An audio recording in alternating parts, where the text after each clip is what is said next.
आज हम जानेंगे कर्ण पिशाचनी कौन है, कर्ण पिशाचनी को देवलोक से क्यों निकाला गया, कर्ण पिशाचनी मंत्र क्या है और साधना कैसे कर सकते हैं, और आखिर में कर्ण पिशाचनी साधना के सिद्ध हो जाने पर वो आपसे कैसे संपर्क बनाती है। दोस्तों, कर्ण पिशाचनी के विषय में लगभग सभी तांत्रिक जानते हैं। ये एक ऐसी यक्षिणी है जो पिशाचनी स्वरूप में आपके कानों में आकर अथवा विचारों एवं संकेत के माध्यम से आपके सवालों का जवाब देती है, और इसके माध्यम से आप किसी भी प्रकार की समस्याओं का हल जान सकते हैं।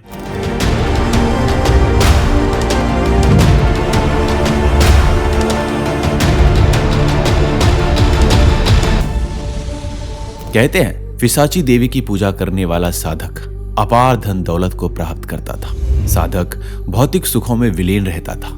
इससे दैविक शक्तियों की पूजा होनी बंद हो गई, जिससे लोगों के मोक्ष मार्ग में बाधा उत्पन्न हो गई। इसलिए इसको देवलोक से निकाल दिया गया। यहाँ तक कि यज्ञ में इसके नाम की कोई आहुति भी नहीं दी जाती।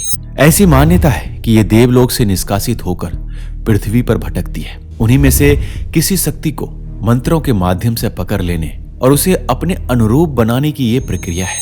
इस मंत्र की साधना से व्यक्ति भूतकाल वर्तमान काल की सभी बातें जान लेता है। अगर वर्षों तक इसकी साधना की जाती है तो भविष्य की घटनाएं भी व्यक्ति जानने लगता है। कर्ण पिशाचनी की साधना का अनुष्ठान वैदिक और तांत्रिक दोनों ही विधियों से किया जा सकता है। इसे एक गुप्त त्रिकालदर्शी साधना माना गया है, जो 11 या 21 दिनों में पूर्ण होती है।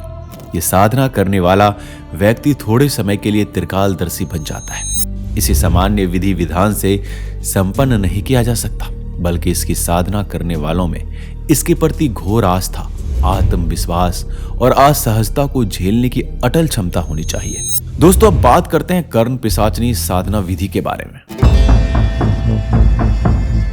11 दिनों तक चलने वाली कर्ण पिशाचनी की साधना के लिए रात या दिन की चौघड़िया मुहूर्त के दौरान पीतल या कांसे की थाली में उंगली के द्वारा सिंदूर से त्रिशूल बनाएं और फिर शुद्ध गाय का घी और तेल के 2 दीपक जलाएं और उसका सामान्य पूजन करें।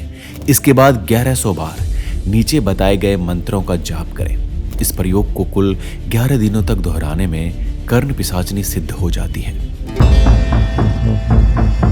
इस विधि को अक्सर होली, दीपावली या ग्रहण के दिन शुरू किया जा सकता है। इसकी पूर्णाहुति 21वें दिन होती है। प्रयोग के लिए आम की लकड़ी से बने तख्त पर अनार की कलम से दिए गए मंत्रों को 108 बार लिखते हुए उच्चारण करना है। एक बार लिखने के बाद उसे मिटाकर दूसरी बार लिखा जाता है। अंतिम बार इसकी पंचोपचार विधि से पूजा की जाती है और फिर 1100 बार इस मंत्र का स्पष्ट उच्चारण के साथ जाप किया जाता है। इस प्रयोग के लिए ग्वार पाठे को अभिमंत्रित करके उसके गूदे को हाथ और पैरों पर लेप किया जाता है। यह प्रयोग भी 21 दिनों का होता है तथा प्रतिदिन इस मंत्र का 5000 बार जाप किया जाता है। इसके 21 दिन में सिद्धि के बाद कानों में पिशाचनी की आवाज स्पष्ट सुनी जा सकती है। यह विधि भी तीसरी विधि की तरह ही है। अंतर मात्र यह है कि इसमें दिए गए मंत्र का प्रतिदिन 5000 जाप काले ग्वार पाठे को सामने रखते हुए करना है और ये 21 दिनों तक करना है। 5वीं विधि। इस विधि में गाय के गोबर के साथ पीली मिट्टी मिलाकर प्रतिदिन पूरे कमरे की लिपाई की जाती है, अथवा तुलसी के चारों ओर के कुछ स्थान को लीपना चाहिए और उस स्थान पर हल्दी, कुमकुम व अक्षर डालकर आसन बिछाएं और नीचे दिए गए मंत्रों का प्रतिदिन 10,000 बार जाप करें। इससे कर्ण पिशाचनी को सिद्ध किया जा सकता है। ये उपयोग कुल 11 दिनों में संपन्न होती है। 6वीं विधि। इस विधि में विशेष ये है कि इसे रात को लाल परिधान में किया जाता है। इसका शुभ आरंभ घी का दीपक जलाने के बाद 10,000 बार नीचे दिए गए मंत्रों का जाप किया जाता है। प्रतिदिन जाप करते हुए इसे 21 दिनों तक करने के बाद कर्ण पिशाचनी साधना पूर्ण होती है।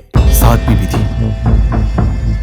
यह विधि आधी रात को कर्ण पिशाचनी को एक देवी के रूप में स्मरण करके किया जाता है। इसे सबसे अधिक पवित्र और महत्वपूर्ण माना गया है। मान्यता है कि वेद व्यास ने इस मंत्र को सिद्ध किया था। सबसे पहले मंत्र की पूजा ओम अमृत कुरु कुरु स्वाहा लिखकर करनी चाहिए। उसके बाद मछली की बलि देने का विधान है, जो नीचे दिए गए मंत्रों के साथ किया जाता है। इस विधि के पूर्ण होने के बाद दिए गए मंत्रों का जाप 5000 बार करना चाहिए। ध्यान रहे कि यह पूरी प्रक्रिया प्रातः सूर्योदय से पहले पूर्ण हो जाए। इसे नीचे दिए गए मंत्रों के साथ पूर्ण किया जाता है। ये प्रयोग कुल 21 दिनों में संपन्न होती है। दोस्तों, ये साधना अत्यंत खतरनाक है, इसलिए सावधानी पूर्वक किसी योग्य गुरु के माध्यम से अपने मुख्य देवता के साधना को संपूर्ण करना चाहिए। उसके बाद ही इसकी साधना करनी चाहिए। साधना के समय काली वस्त्र धारण करें एवं साधना काल में अनुचित वार्तालाप ना करें। निराहार रहें एवं स्त्री गवन से हर स्तर पर दूर रहें। इनके नियमों के पालन में थोड़ी सी भी कमी या त्रुटि नहीं होनी चाहिए।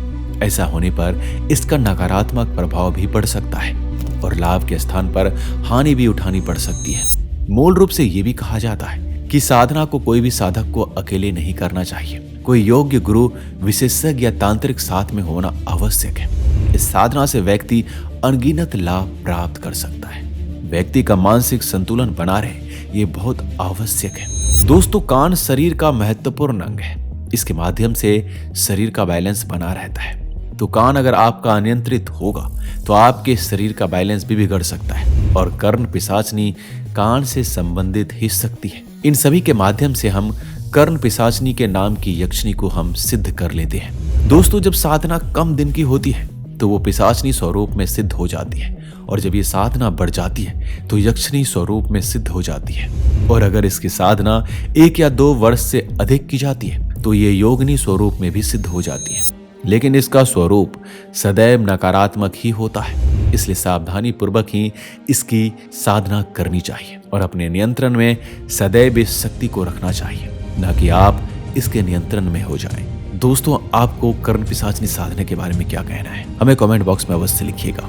मिलते हैं अगली वीडियो में। अपना ख्याल रखिएगा।